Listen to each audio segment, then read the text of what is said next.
ఇక్కడ కేజీ చీరలు కొంటే అర కేజీ చీరలు ఫ్రీ అంట. మంగళ్య షాపింగ్ మాల్, కేజీల్లో సేల్, టన్నుల్లో ఆనందం.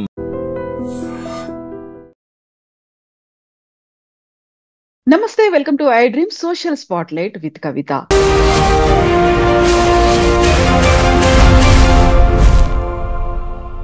బోల్డ్ అన్ని జియో పొలిటికల్ ఇష్యూస్ అవుతున్నాయి. గతంలో ఆపరేషన్ సింధూర్ అయిన తర్వాత ఇరాన్ వర్సెస్ ఇజ్రాయెల్ వార్ అనేది జరిగింది. మధ్యలో మధ్యవర్తిత్వం ట్రంప్ చేశారు. ఆ తర్వాత నోబెల్ పీస్ ప్రైజ్ కోసం పాకిస్తాన్ కూడా రికమెండ్ చేసింది. ఈ మధ్య కాలంలో చూస్తే మన డిఫెన్స్ సిస్టమ్ మీద బోల్డ్ అంత ఖర్చు పెడుతున్నాము, స్ట్రెంగ్తన్ చేయాల్సినటువంటి అవసరం ఉంది.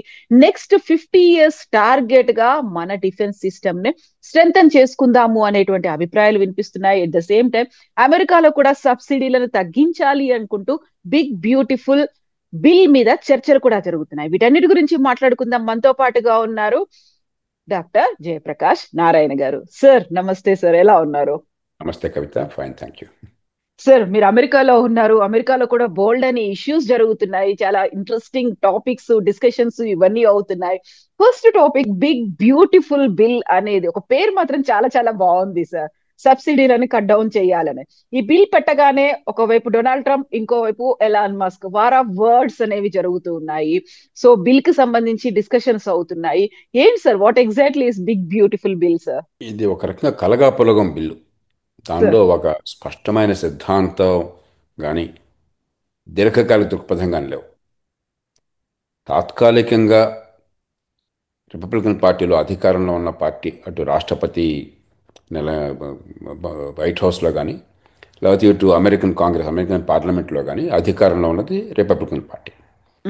ఆ పార్టీలో వివిధ వర్గాల అభిప్రాయాలకి, ఆ వర్గాలు చేస్తున్న పోరాటానికి ఊతమిస్తూ కొన్ని అంశాలు తప్ప దీర్ఘకాలికంగా అమెరికా అభివృద్ధి కోసం కానీ, అమెరికా ఆర్థిక వ్యవస్థ కోసం కానీ స్పష్టమైన అవగాహనతో చేస్తున్న బిల్ కాదు. అయితే డొనాల్డ్ ట్రంప్ ఏమిటంటే ప్రతిదానికి ఒక ముద్దు పేరు పెట్టి సామాన్య ప్రజలకి బాగా అర్థమయ్యే భాషలో దాన్ని తీసుకెళ్ళటం ఆయనకు బాగా అలవాటు. ఇది ఏదో బిగ్ బ్యూటిఫుల్ బిల్ అంటున్నారు కానీ బిగ్ లేదు. బిగ్ కరెక్టే కానీ బ్యూటిఫుల్ కాదు. Okay sir. ఏమిటి దీనిలో ఉన్నాయి? మౌలికమైన 3-4 అంశాలు ఉన్నాయి. మొట్టమొదటిది, పన్నులు ఇష్టం వచ్చినట్టు ఎడాపెడా తగ్గించడం. గత 20 ఏళ్ళు 30 ఏళ్ళ నుంచి కూడా కొత్తగా వచ్చింది కాదు. రిపబ్లికన్ పార్టీ ఏం చేస్తుందంటే, పూర్వకాలం రిపబ్లికన్ పార్టీకి ఏమో ఆర్థికంగా చాలా క్రమశిక్షణ పాటిస్తుందన్న పేరు ఉండేది. డెమోక్రాటిక్ పార్టీకి అదే పనిగా ఎడపెడా పన్నులు వేసి యథేచ్ఛగా ఖర్చులు పెంచేసి అప్పుల పాలు చేస్తున్న అపప్రథ ఉండేది. కానీ గత 20-25 ఏళ్ల నుంచి జరుగుతుంది ఏంటంటే, డెమోక్రాటిక్ పార్టీ ఏమో ఆర్థిక క్రమశిక్షణ ఉన్నంతలో పాటిస్తున్నది, రిపబ్లికన్ పార్టీ ఏమో ఇష్టం వచ్చినట్టుగా ఆర్థిక క్రమశిక్షణ లేకుండా పన్నులు తగ్గించడము, కొన్ని ఖర్చులు తగ్గించినట్టు కనిపించినా చాలా ఖర్చులు పెంచడము, మొత్తం మీద అప్పుల పాలు చేయటము, ఇది కనిపిస్తుంది.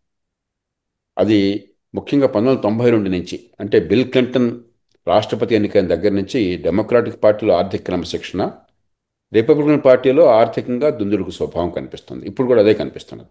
ఓ పక్కనే పన్నులు తాత్కాలికంగా తగ్గించడం, తాత్కాలికం అని చెప్తారు ప్రతిసారి.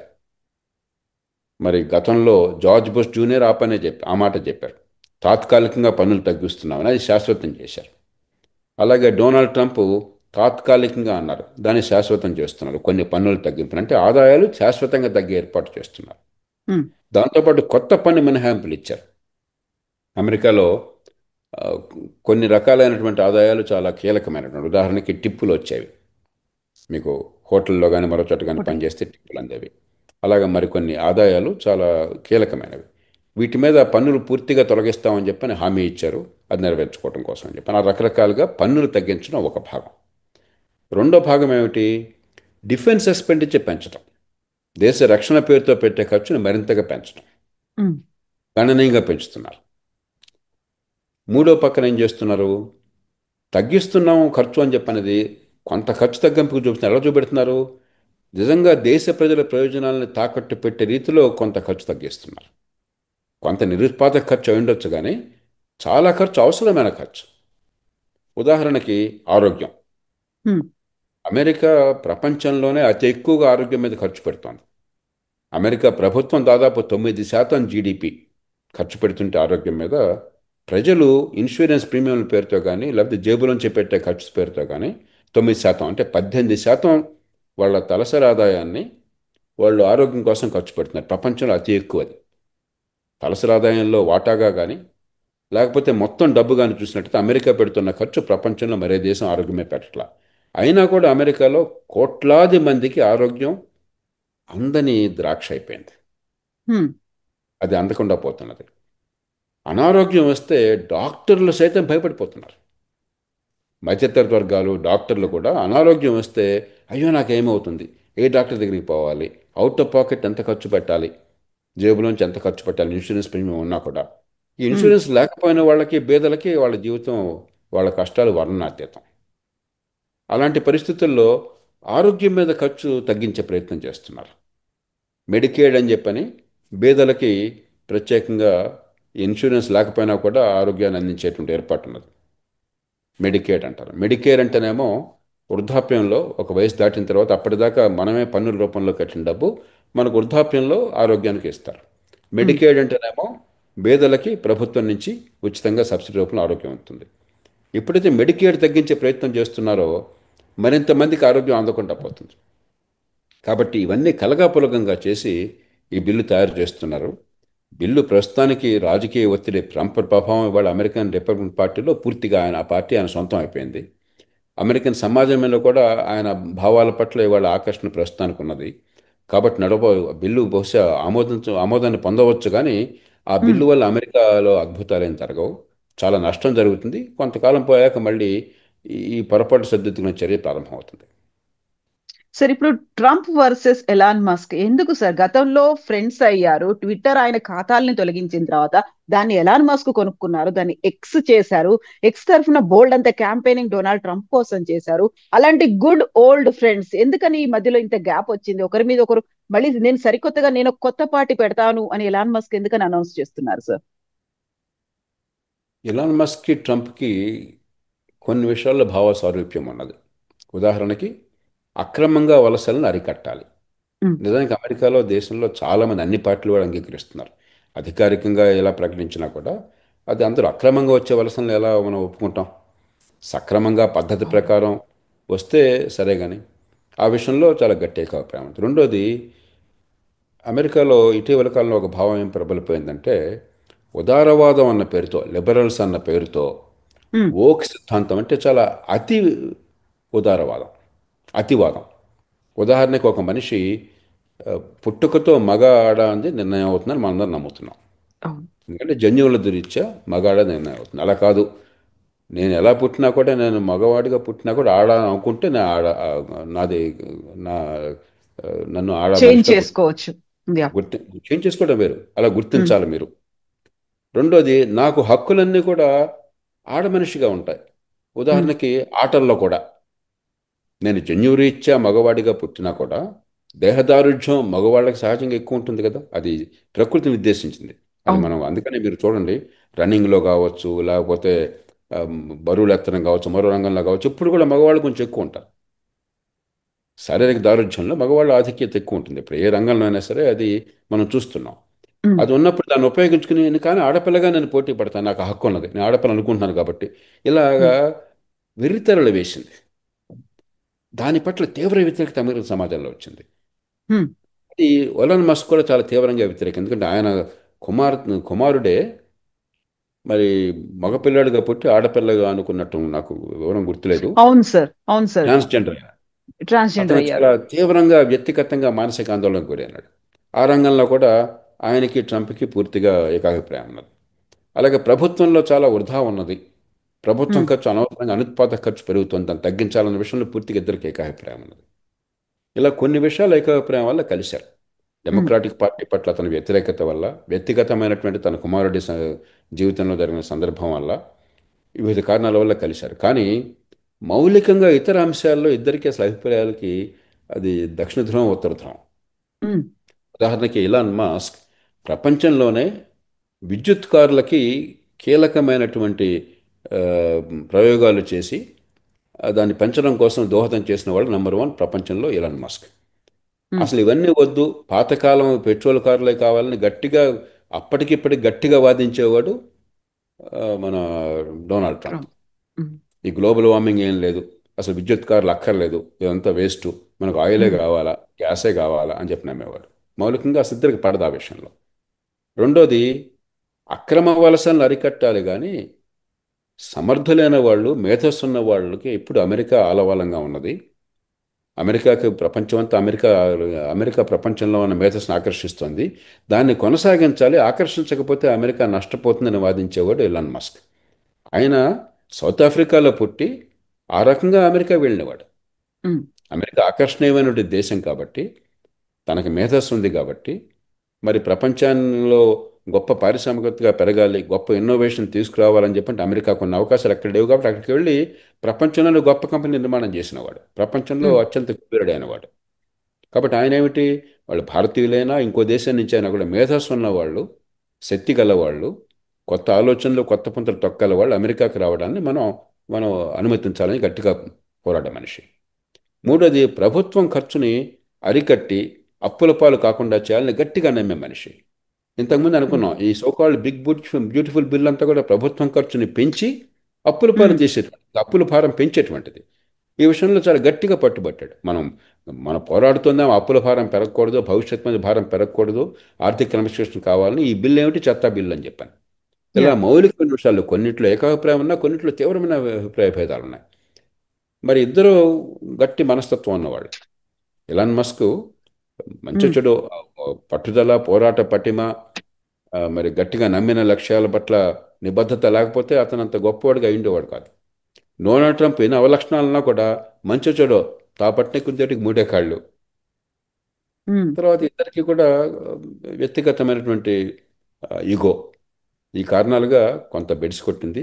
అది శాశ్వతం కాకపోవచ్చు కానీ పూర్వం ఉన్న సయోధ్యం ఉండదు. ప్రస్తుతానికి ఇద్దరు కూడా ఆ, ఒక స్థాయిని మించి ట్రంప్ కూడా మస్క్తో దూరం అయినట్టయితే, మస్క్కి ట్రంప్ కంటే ప్రపంచంలో ప్రజాదరణ ఉంది. పూర్వం ట్విట్టర్ అనేవాళ్ళం, ఇప్పుడు ఎక్స్ అంటున్నాము. అది మస్క్ చేతుల్లోనే ఉంది. దానిలో ఆదరణ చూస్తే ప్రపంచంలో అత్యంత ఆదరణ ఉన్నది ఈవేళ బరాక్ ఒబామాకు కాదు, డొనాల్డ్ ఉమ్, ట్రంప్కి కాదు, లేకపోతే నరేంద్ర మోదీకి కాదు, ఎలాన్ మస్క్కి. అతి ఎక్కువ మంది ఫాలో అయ్యేది ఎలాన్ మస్క్ని. అంటే అతను ప్రపంచ ప్రజల కొన్ని వర్గాల భావాలని, అమెరికన్ ప్రజల భావాలని ప్రభావితం చేసే శక్తి ట్రంప్కి ఎంత ఉందో బహుశా అంతకంటే ఎక్కువ ఎలాన్ మస్క్ కూడా ఉన్నది. అలాగే అపారమైనటువంటి సంపద ఉన్నది. అతను కొంత నష్టపోయినా అప్పుడప్పుడు చేతిలో పెట్టుబడి పెట్టే శక్తి ఉన్నది. ఉమ్, మరి 10 మందిని ఆకర్షించే శక్తి ఉంది. కాబట్టి ట్రంప్కి అతను కోల్పోవాలన్న కోరిక ఉండదు. అలాగే మరి ట్రంప్కి అపారమైన ప్రభావం రిపబ్లికన్ పార్టీ మీద ఉంది అమెరికాలో. ప్రస్తుతం అధికారం ఉన్నది కాబట్టి ఆయన్ని పూర్తిగా కోల్పోవాలని ఈయనకే ఉండదు. అంచేత ఉమ్. కొంతకాలం ఈ ఆ, ఈ సహజీవనంలో కొన్ని ఇబ్బందులు ఉంటాయి. తూతూ మేమే అని అంటాం మన ఇండియన్ పాలిటిక్స్ లో ఉన్నట్టుగా అది అక్కడ ఉమ్. కూడా కంటిన్యూ అవుతుంది సార్. అది. సార్ ఇప్పుడు కొత్త పార్టీ పెట్టాల్సినటువంటి అవసరం ఉంది అనే ఒక మాట అన్నారు. అమెరికన్ పార్టీ అనేది మీరు నన్ను పంపించేస్తే నేను పార్టీ కూడా పెట్టుకుంటాను అంటే డెమోక్రాట్లు రిపబ్లికన్లు కాకుండా కొత్త పార్టీకి స్కోప్ ఉందా సార్ అక్కడ? ఇది కొత్త కాదు. అమెరికాలో చాలా కాలం నుంచి మూడవ పార్టీ కోసం ప్రయత్నాలు జరిగినాయి. గతంలో ఒక రాష్ట్రపతిగా చేసినటువంటి థియోడోర్ రూజ్వెల్టే ఆయన మూడో పార్టీ పెట్టే ప్రయత్నం చేసి ఎన్నికల్లో పోటీ చేశాడు. ఆయన గెలవలేకపోయినాడు. ఉమ్, అట్లాగే రాస్ పెరో 1992 ఎన్నికల్లో, 88 ఎన్నికల్లో కానీ 92, 96 ఎన్నికల్లో ఆయన ప్రభావాలనే బహుశా బిల్ క్లింటన్ చాలా సునాయాసంగా గెలిచాడు. ఆయన ఓకే. దాదాపు మొట్టమొదటి ఎన్నికల్లో 18% ఓట్లు సంపాదించాడు. తర్వాత ఎన్నికల్లో 12, 13% ఓట్లు వచ్చినాయి. ఉమ్, కాబట్టి ఈ రెండు పార్టీలు కూడా పూర్తిగా బూజు పట్టినటువంటి పార్టీలు అయిపోయినాయి. వాళ్ళు ఇతరుల మాటలు ఆలకించటం లేదు. ఊరికే కొన్ని ఈ వెస్టర్న్ ఇంట్రెస్ట్, కొన్ని వర్గాల ప్రయోజనాల కోసం పోరాడుతున్నాయి తప్ప సమాజం మొత్తం కోసం కదా భావన చాలామంది మనసులో ఉన్నది. కానీ వాళ్ళ ఎన్నికల పద్ధతి బ్రిటన్లో కానీ, అమెరికాలో కానీ, కెనడాలో కానీ, భారతదేశంలో కానీ first past the post system అంటాం. ఉమ్, ఒక ఓటు ఎక్కువ వస్తే గెలుపు, ఒక ఓటు తక్కువ వస్తే ఓటమి. అలాంటి ఎన్నికల వ్యవస్థ ఉన్నప్పుడు మూడవ పార్టీ కొంతకాలం పాటు రెండు పార్టీల మీద కోపం వస్తే మూడవ పార్టీకి కొంత హడావిడి ప్రచారం ఉండొచ్చు కానీ మూడవ పార్టీ నగ్గడం చాలా కష్టం. ఉమ్, భారతదేశంలో కూడా సమస్య అదే.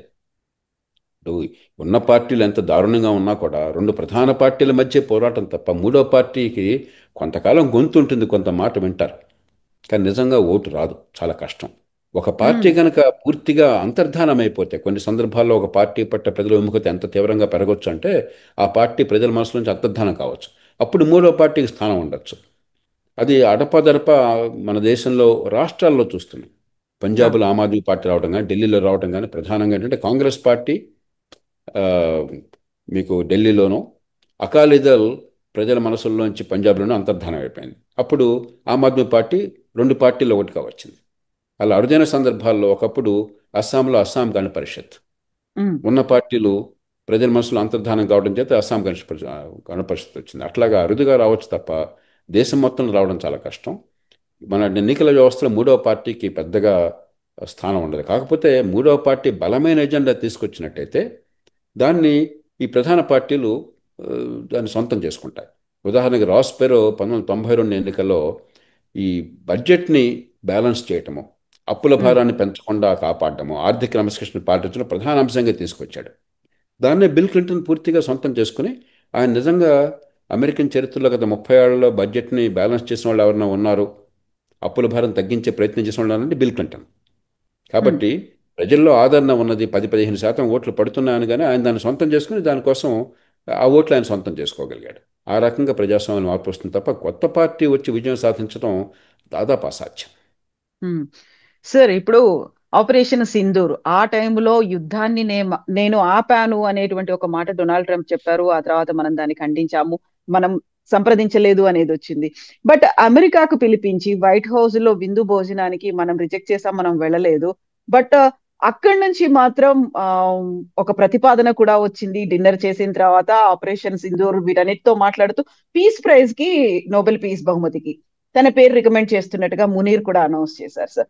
ఇప్పుడేమో ఇరాన్ ఇజ్రాయెల్ మధ్యలో యుద్ధం ఆగింది. At the same time Israel కూడా ఇంకొక మాట చెప్పారు, గాజా స్ట్రిప్ మీద మీరు దాడులు చేయకండి అనేది. ఇక్కడ సీజ్ ఫైర్ అవుతోంది, అక్కడ వాళ్ళకి రిక్వెస్ట్ లా లేకుంటే ఆంక్షలు, ఒక డిమాండ్లు అనేవి వినిపిస్తున్నప్పుడు ఈసీ ఇన్ ద రేస్ సార్, ఎలా ఉంది అక్కడ? ఆయనకు నోబెల్ పీస్ ప్రైజ్ వస్తుంది అనుకుంటున్నారా సార్?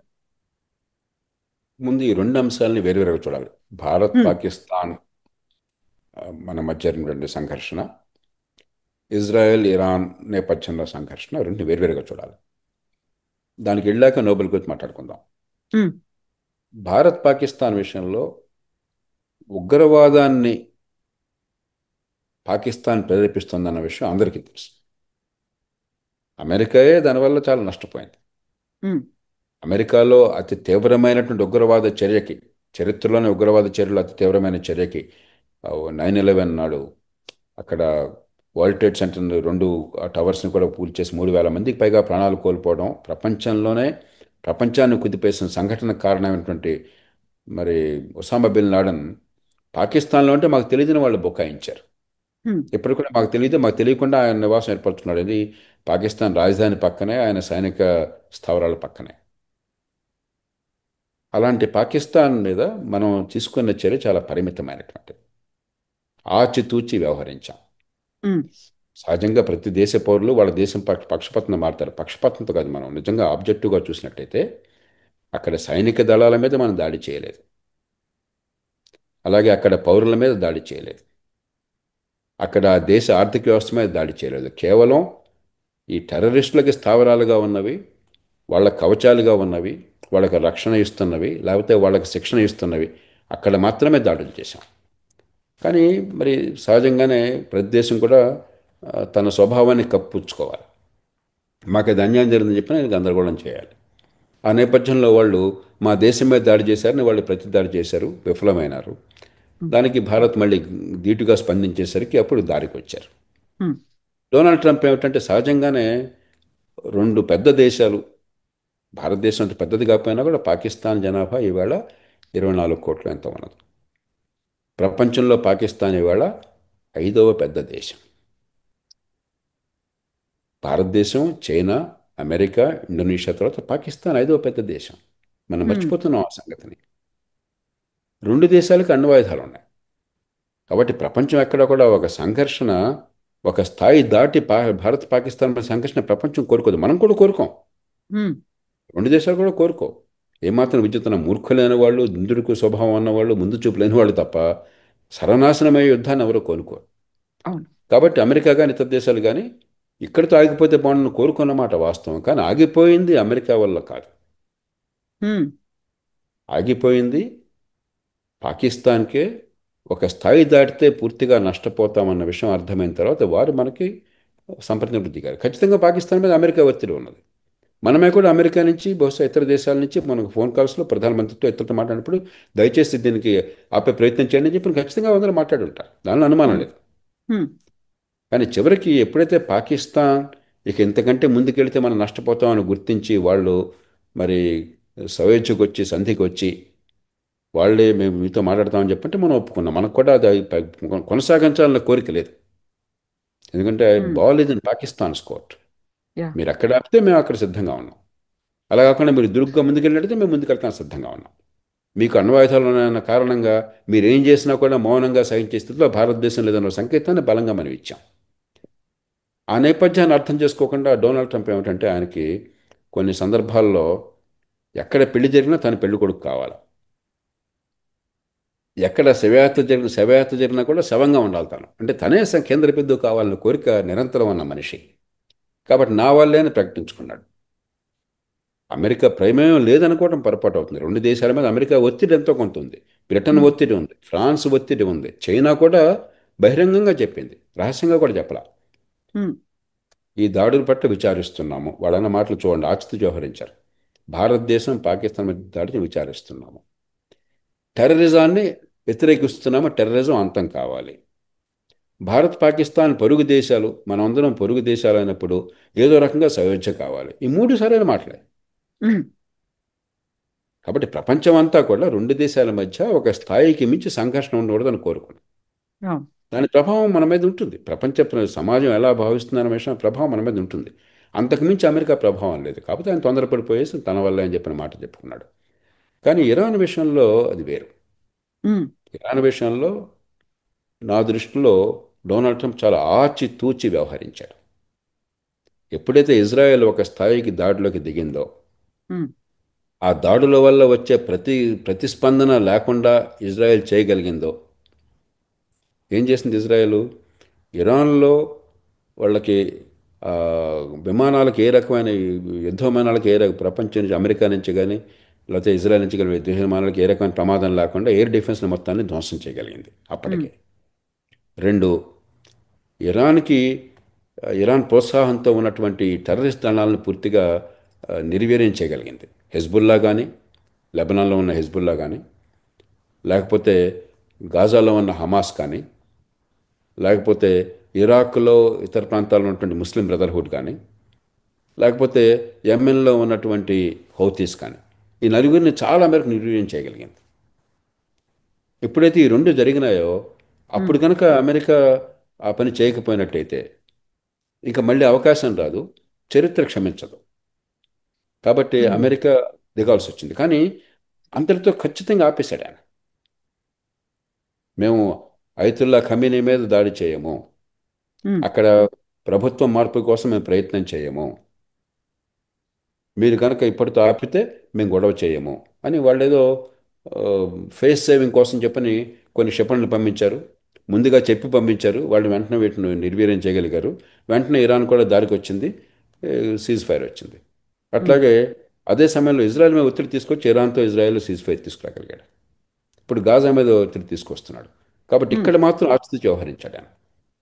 అంచేత అన్ని చోట్ల ఆయన ప్రమేయం అన్నది సరైనది కాదు. కానీ ఇరాన్ విషయంలో మాత్రం అమెరికా చాలా సరిగ్గా వ్యవహరించింది, డొనాల్డ్ ట్రంప్ సరిగ్గా వ్యవహరించాడు. ఇక మూడో నోబెల్ ప్రైజ్. సరే, పాకిస్తాన్ సైన్యాధ్యక్షుడికి ప్రపంచ సమాజంలో ఏ రకమైనటువంటి విశ్వసనీయత ఉండదు. కాకపోతే పాకిస్తాన్లో నిజమైన అధికారం అతని చేతుల్లో ఉంది కాబట్టి, పాకిస్తాన్ ఒక పెద్ద దేశం, ఒక అణ్వాయుధాలున్న దేశం కాబట్టి అతడితో ప్రపంచం, మన దేశంతో సహా అతడితో, పాకిస్తాన్తో మనకి ఏదైనా చర్చ ఉంటే అతడితో చర్చ అవసరం. ప్రత్యక్షంగానో పరోక్షంగానో రహస్యంగానో బహిరంగానో వేరు విషయం. ఉమ్, అతడితో చర్చ లేకుండా పాకిస్తాన్తో మనకి ఏ రకమైన సంబంధాలు సాధ్యం కావు. ఆ మేరకు తప్ప అంతకు మించి పాత్ర లేదు. పాకిస్తాన్ సైన్యానికి, పాకిస్తాన్ పాలక వర్గాలకి అమెరికా ఏ, అండ ఏదైనా కావాలంటే డొనాల్డ్ ట్రంప్ని ప్రసన్నం చేసుకోవాలి. ఉమ్, డొనాల్డ్ ట్రంప్ ఒక దేశం పట్ల, దేశాల మధ్య సంబంధాల గురించి ఆలోచనే మనిషి కాదు. నాకు ఎంతగా నన్ను మెచ్చుకున్నారు, నన్ను ఎంతగా గౌరవించారు, ఎంతగా నాకు పాదాక్రాంతులైనారో ఉమ్, దాని చుట్టూ తిరిగేది అతని మనస్తత్వం అంతా కూడా వ్యక్తి ఆశ్రమైనటువంటిది. అతని సమాజాన్ని గురించి దేశం గురించి కంటే నన్ను ఎట్లా గౌరవించారు. కాబట్టి ట్రంప్ చాలా గొప్పవాడు అని చెప్పని అదేదో దేశం వాళ్ళు ఆయనకు విమానం ఇస్తే ఆయన తీసుకున్నాడు. ప్రపంచంలో అత్యంత సంపన్నమైన దేశం వాడాడు విమానాన్ని దానం ఇవ్వటం ఏంటి కటారు వాళ్ళు, ఈయన తీసుకోవడం ఏమిటి? అరే వాడు ఇస్తా ఉన్నాడు నా పట్ల గౌరవంతో కాబట్టి తీసుకున్నాను అంటున్నాడు ఆయన. ప్రపంచంలో ఇంకే దేశంలోనూ కూడా ఓ ప్రభుత్వం అట్లా చేయదు. ఆ ట్రంప్ తీరే వేరు. అట్లాగే ట్రంప్కి నోబెల్ ప్రైజ్ ఇవ్వడం కోసం మేమంతా మద్దతు ఇస్తున్నాము అని చెప్పి పాకిస్తాన్ మద్దతు ఇచ్చేది, దానిలో నోబెల్ ప్రైజ్ వచ్చేది ఏమిటి? కానీ ఇస్తున్నామంటే ఆయన్ని ప్రసన్నం చేసుకోవచ్చు. మనం తెలుగులో ఆ, మామూలు అర్థమైన పరిభాషలో కావాలంటే కాకాపడ్డా ఉంటారే, అవును. దానికి ఒక మార్గంగా చూసుకుంటున్నారు తప్ప దాని గురించి అంతగా ఎక్కువ పట్టించుకోకర్లేదు. ఆ, బహుశా ట్రంప్ కనుక నిజంగా ప్రపంచంలో ఆయన ఇంకో మాట కూడా అంటున్నాడు, అదే మనందరం కూడా తీయని మాట, ప్రపంచంలో అణ్వాయుధాలు ఉండకూడదు, ఒకనాడు అణ్వాయుధాలు లేకుండా ఉండాలి అంటున్నాడు. నిజంగా అది నమ్మి దానికి ఆయన దోహదం చేశాడు అనుకోండి, ఖచ్చితంగా నోబెల్ ప్రైజ్ మనం సంతోషపడాలి. అలాంటి కారణాలు ఏమన్నా ఉంటే అంత అద్భుతాలను సాధిస్తే నోబెల్ ప్రైజ్ రావచ్చు తప్ప ట్రంప్ తీరు వల్ల నోబెల్ ప్రైజ్ వస్తుందని ఎవరు అనుకోరు. హ్మ్. దాన్ని పెద్దగా పట్టించుకోకరు. ఊరికే సోషల్ మీడియాలోనూ ఈ ఊసిపోక ఊసిపోక కోసం చర్చల్లో భాగం తప్ప దాన్ని మనం తీవ్రంగా ఆలోచించకూడదు. సార్, ఇప్పుడు ఈ జియో పొలిటికల్ ఇష్యూస్ చూసిన తర్వాత, వార్ అనేది చూసిన తర్వాత, నాట్ ఓన్లీ మన భారత్ పాకిస్తానే కాదు, ఇరాన్ ఇజ్రాయెల్, ఇజ్రాయెల్ గాజా, ఇవన్నీ చూసిన తర్వాత మనం మన డిఫెన్స్ సిస్టమ్ ని మెరుగుపరుచుకోవాలి అనేది గతంలో కూడా ప్రతిసారి బడ్జెట్ లో ఎందుకని డిఫెన్స్ సిస్టమ్ మీద, డిఫెన్స్ మీద ఇంత కేటాయింపులు ఉన్నాయి అనుకున్నప్పుడు, ఇప్పుడు మనం ఇంకా ఎక్కువ ఫోకస్ పెట్టాల్సినటువంటి అవసరం ఉంది. లేటెస్ట్ టెక్నాలజీని, మోడర్న్ ఎక్విప్మెంట్ ని మనం పెట్టుకోవాలి, శత్రు దుర్భేద్యంగా ఉండాలి అనే దాంట్లో ఇంకా ఎక్కువ స్ట్రెంగ్తన్ అవ్వాలి అనే ఒక ఆలోచనలు, సరికొత్త అణ్వాయుధాలు సరికొత్త ఆయుధాలని తీసుకోవాలి, మిసైల్స్ ని తీసుకోవాలి, వాటిని కంట్రోలింగ్ టెక్నాలజీని డెవలప్ చేసుకోవాలి, ఇవన్నీ వస్తున్నాయి కదా సార్. దీన్ని ఎలా చూస్తున్నారు మీరు? మనం కొన్ని విషయాలు నేపథ్యం అర్థం చేసుకోవాలి కవిత. సార్. కాబట్టి మనం దేశ రక్షణ కోసం విపరీతంగా ఏం ఖర్చు పెట్టడం లేదు. చైనా కూడా అంతే. చైనా కానీ భారత్ కానీ మన జాతీయ ఆదాయంలో 2% లోపల ఖర్చు పెడుతున్నాం. పెద్ద దేశాల్లో ఇంత తక్కువ ఖర్చు పెడుతున్న దేశాలు చైనా, భారత్ మాత్రమే. పరిమితంగా, ఎందుకంటే రెండు దేశాలకు కూడా మన మధ్య సయోధ్య లేకపోవచ్చు కొన్ని సందర్భాల్లో. రెండు దేశాల్లో పాలక వర్గాలకు కూడా దేశ ప్రజల అభివృద్ధి, సంపద పెంచడము, ఆర్థిక అభివృద్ధి అది ప్రధానంగా ఉంది తప్ప మన మీద విర్రవేగాలన్న కోరిక ప్రధానమైన విషయం కాదు. అంచేత భారతదేశం విపరీతంగా దేశ రక్షణ కోసం ఖర్చు పెడుతుంది, ఆయుధాలు సమకూర్చుకుంటుంది అన్నది వాస్తవం కాదు. మనం ఇప్పుడు ఒక చిన్న దేశాన్ని మన సమానంగా పోల్చకూడదు. కాబట్టి జాతీయ ఆదాయంలో ఎంత ఖర్చు పెడుతున్నాం అన్న వాటా తీసుకుంటే మనకు అర్థమవుతుంది ఆ దేశాలు ఏం చేస్తున్నాయని చెప్పాలి. ఇక రెండోది, గతానుభవాన్ని దృష్టిలో ఉంచుకోవాలి. 1962 దాకా మనం దేశ రక్షణ ముఖ్యం కాదు అని ఒక రొమాంటిక్ భావనతో, హిందీ చైనా చైనా భాయ్ భాయ్ బాయ్ బాయ్, మన గొడవే ఉండదు అని చెప్పని మనకి అంతర్జాతీయ ఐక్యరాజ్య సమితిలో మనకి శాశ్వతసభ్యత్వం ఇస్తామని చెప్పంటే మాకొద్దు మీరు చైనాకే ఉండని మనం పోరాడాం. మరి టిబెట్ను వాళ్ళు ఆక్రమించుకుంటే కనీసం మేము టిబెట్లో మీ ఆక్రమణ ఆధిపత్యాన్ని గుర్తించాలని చెప్పంటే మీకు మాకు మధ్య సరిహద్దుల వాదన లేకుండా శాస్త్రీయ పరిష్కారం కావాలని ఆ షరతు కూడా పెట్టుకుని మనం వెంటనే గుర్తించాం చైనా సార్వభౌమత్వాన్ని. ఇట్లాగా చాలా ముందు చూపు లేకుండా, దురుద్దేశమేం లేదు, అమాయకత్వం, ముందు చూపు లేకుండా నల్లనివన్నీ నీళ్లు తెల్లనివన్నీ పోవాలన్న భావనతో చాలా పొరపాట్లు చేశాం. 62లో తీవ్రంగా దెబ్బతిన్నాం. మన దేశంలో కేవలం పోయిన నష్టం మాత్రమే కాదు, జన నష్టము లేకపోతే కొంత భూమి నష్టం మాత్రమే కాదు, భారతదేశ ఆత్మగౌరవానికి, ఆత్మవిశ్వాసానికి తీవ్రమైనటువంటి విఘాతం కలిగింది.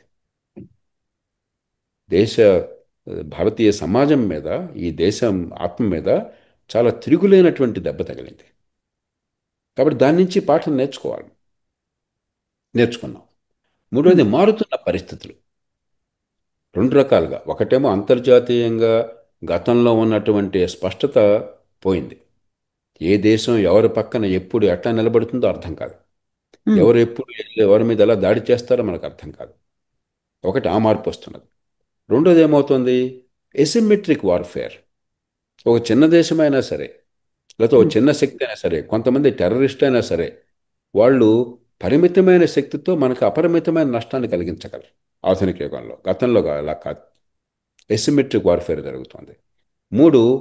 ఇటీవల కాలంలో చూస్తే ఏమవుతుంది, యుక్రెయిన్ యుద్ధంలో చూసాం, ఇజ్రాయెల్ విషయంలో చూసాం, మనకేమవుతుంది, పూర్వకాలంగా ట్యాంకులతోనూ యుద్ధ విమానాలతోనూ, లేకపోతే మీరు చెప్పారు మన ఆ, S-400లు. నౌకలే కాకుండా ఈ ఈ విక్రాంత్ లాంటి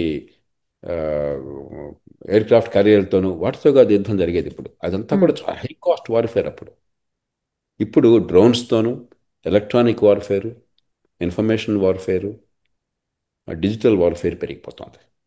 కాబట్టి దానికి తగ్గట్టుగా మనం ఆధునిక సాంకేతిక విజ్ఞానాన్ని తీసుకోవాలి, ఆధునిక సైనిక పాఠవాన్ని పెంచుకోవాలి. ఆ నేపథ్యంలో మనం ఆలోచించాలి. కాబట్టి మనం ఖర్చు విపరీతంగా పెట్టట్లా. మనం పెట్టే ఖర్చులో కూడా చాలామంది తెలియచ్చు, తెలియకపోవచ్చు, పెన్షన్లకు ఎక్కువ ఖర్చు అవుతుంది. డిఫెన్స్లో పనిచేసేవారు 180-90 మంది 15 ఏళ్లతో రిటైర్ అయిపోతారు. కాబట్టి 15 ఏళ్ళు రిటైర్ అంటే అర్థం ఏంటి? 18-20 ఏళ్లలో సైన్యంలో చేరతారు, 35 ఏళ్ళకి రిటైర్ అయిపోతారు, తర్వాత 50-60 ఏళ్ళు సజీవులుగా ఉంటారు వాళ్ళు, వాళ్ళ కుటుంబాలు. అంతకాలం పెన్షన్లు భరించాల్సి వస్తుంది. పెన్షన్లు ఏమో ఇండెక్స్ అని చెప్పంటాం, అదే పనిగా పెరిగిపోతున్నాయి. కాబట్టి మనం దేశ రక్షణ పేరుతో పెట్టే ఖర్చులు అత్యధిక భాగం పెన్షన్లకే పోతుంది. అంచేత రెండు చేయాలి. ఒకటి, మనం ఖచ్చితంగా రక్షణ కోసం పెట్టే ఖర్చును పెంచాలి. రెండు, ఆ పెట్టే ఖర్చు గుడ్డిగా పెట్టడం కాకుండా ఆధునిక సాంకేతిక విజ్ఞానానికి పనికొచ్చే రీతిలో, భవిష్యత్ అవసరాలకు పనికొచ్చే రీతిలో మనం ఖర్చు పెట్టాలి, పూర్వకాలంలాగా గుడ్డిగా కాకుండా. మూడు, ఖచ్చితంగా ఈ పెన్షన్లు ఈ వెంటనే అదుపులోకి రాకపోయినా కూడా దీర్ఘకాలం అదుపులోకి వచ్చేట్టుగా మిగతా ప్రభుత్వ యంత్రాంగానికి ఎట్లాగైతే మనం ఈ కంట్రిబ్యూటరీ పెన్షన్ పెట్టామో, ఈ సైన్యానికి కూడా కంట్రిబ్యూటరీ పెన్షన్ తీసుకురావాలి. ఈ మూడు పనులు చేసి సరైన రీతిలో కనుక మనం సైనిక పాఠవాన్ని పెంచుకుంటే దేశానికి రక్షణ ఉంటుంది, ఖర్చు మరీ పెరగకుండా ఉంటుంది, మరి సమర్థంగా మన ప్రయోజనాలను మనం కాపాడుకోవచ్చు. సో ఇన్ని ఇష్యూస్ జరిగిన తర్వాత మొన్న ఇరాన్ మీద స్టెల్త్ బాంబర్లను ఉపయోగించింది అమెరికా అనేది, బంకర్లలో బ్లాస్ట్లు చేసేటువంటి మిసైల్స్ ని ఉపయోగించింది అని, కొన్ని వందల మీటర్ల లోపల ఉన్నటువంటి బంకర్లను కూడా ఛేదించగలిగేటువంటి క్షిపణులు ఉన్నాయి, అలాంటి టెక్నాలజీ ఉంది, వాటికి వందలు వేల కోట్లలో ఖర్చు అవుతుంది అనుకున్నప్పుడు ఇప్పుడు పెట్టాల్సినటువంటి అవసరం వచ్చింది అనేది ఒక సాక్ష్యాలు మనకు కనిపిస్తున్నాయంటారా సరే ఎదురుగా జియోపొలిటికల్ ఇష్యూస్ నేపథ్యంలో? ఇప్పుడు ఇరాన్ ఏం చేసిందంటే, ఆ అణ్వాయుధాల ఉత్పత్తి కోసం తయారు చేస్తున్నటువంటి ఈ సరంజామా ఉంది, ఎన్రిచ్మెంట్ అంటారు. ఉదాహరణకి చాలామందికి తెలుసో తెలీదో, అణు విద్యుత్తు ఉత్పాదకత కోసమైనట్టయితే, ఉత్పత్తి కోసమైనట్టయితే, న్యూక్లియర్ పవర్ ప్లాంట్స్ కోసమైనట్టయితే మీకు కావాల్సిన యురేనియం కాన్సన్ట్రేషను 2.5% నుంచి 3.5%. ఇరాన్ చేస్తున్నది ఇప్పటిదాకా 60%. 60% ఎన్రిచ్మెంట్ యురేనియం కేవలం అణ్వాయుధాలకు మాత్రమే అవసరం. 60 నుంచి 90కి, 90 నుంచి 98కి వెళ్ళిపోతుంది. అణ్వాయుధాలకు మాత్రమే, దానికి వేరే అవసరం లేదు, వేరే ప్రయోజనం లేదు. కాబట్టి ఇరాన్ అణ్వాయుధాల ఉత్పత్తి కోసం ఏర్పాట్లు చేస్తోందన్న విషయం ప్రపంచం మొత్తానికి తెలుసు, దానిలో అనుమానం మాత్రం లేదు. ఇరాన్ గతంలోనే న్యూక్లియర్ నాన్ ప్రొలిఫరేషన్ ట్రీటీలో సభ్యులుగా ఒప్పందం పెట్టింది. భారతదేశం ఈనాడు పెట్టలా. మొట్టమొదటి నుంచి భారతదేశం దానికి వ్యతిరేకం. మీ అందరికీ లేనటువంటి షరతులు మాకు పెడితే మేము ఎందుకు ఒప్పుకుంటాం, మీరందరూ ఆపితే మేము కూడా ఆపుతామని చెప్పి మనం నిర్ణయం తీసుకున్నాం. ఇజ్రాయెల్ ఏనాడు పెట్టలా, కానీ ఇరాన్ పెట్టింది.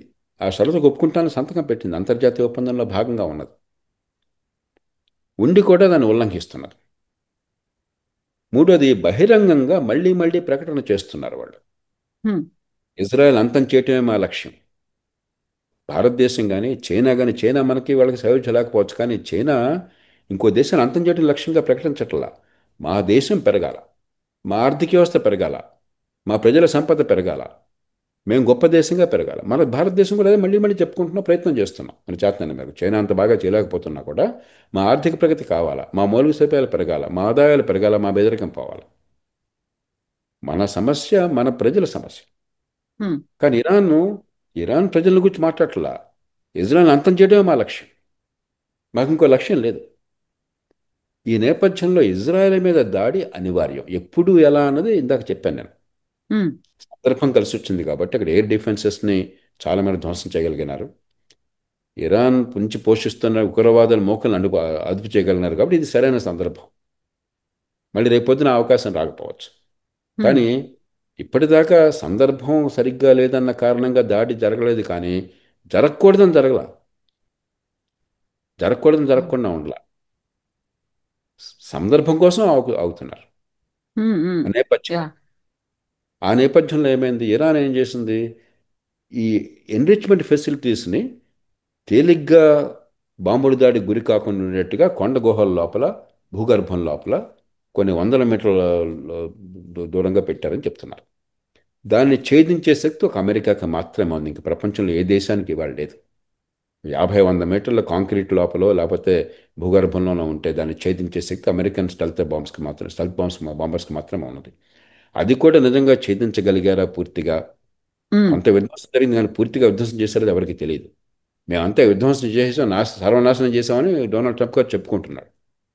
నిజమో కాదో ఎవరికి తెలియదు. అంతర్జాతీయ నిపుణులు చెప్పేది కొంతమేరకు విధ్వంసం జరిగి ఉండొచ్చు, కానీ నష్టం జరిగి ఉండొచ్చు, కానీ శాశ్వతంగా ఇరాన్ని ఆపేటువంటి శక్తి అమెరికా కూడా లేదు అని చెప్పి అంటున్నారు. మరి వాస్తవం అంటే భవిష్యత్తు తెలుస్తుంది. సో ఇప్పుడైతే మనం ప్రతిదానికి ముందే జాగ్రత్త పడాల్సినటువంటి అవసరం, అలాంటి పరిస్థితులు అయితే వచ్చాయి భారతదేశానికి కూడా.